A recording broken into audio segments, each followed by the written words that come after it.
you have to know the vision of your practice, and you have to know what you want out of your practice. What is the culture that you want? What is it that you want your patients, like I just said, to experience? And what is that like within your office? Once you can identify that, then I think it's a matter of, does your team understand your vision? Because nobody can read anybody's mind. I've been married 35 years and my husband still doesn't know how to read my mind, doggone it. And it's, you think about it in an office, we are like a family. And you would think that we should be able to know the doctor's vision. We think we know what the doctor wants, but as a doctor, have you actually communicated to your team your vision, your, where you want the practice growing and going?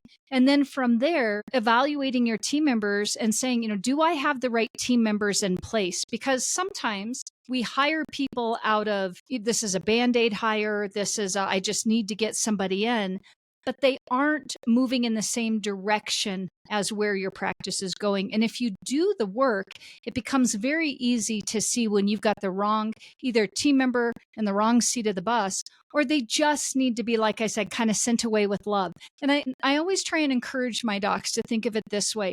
Just because somebody doesn't work out in your practice, or they were your first hire, or they've been a long time hire, doesn't mean they need to be a forever hire. You're growing, hopefully, as a doctor. They're growing as a person. And sometimes we just naturally grow apart. And that's okay.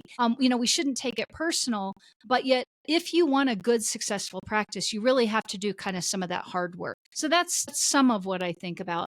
The other thing is, I highly encourage my doctors to do check-ins with their teams. And, this is not a check-in once a year. Hey, I'm going to give you the litany of things that you did 9 months ago that I didn't like. And, let's talk about how you can be better in this next year. I call them rhythm meetings, where we are meeting with team members and we're finding out where they're at, and we're finding out how we can help them. And we're finding out, what do they need to make their job better?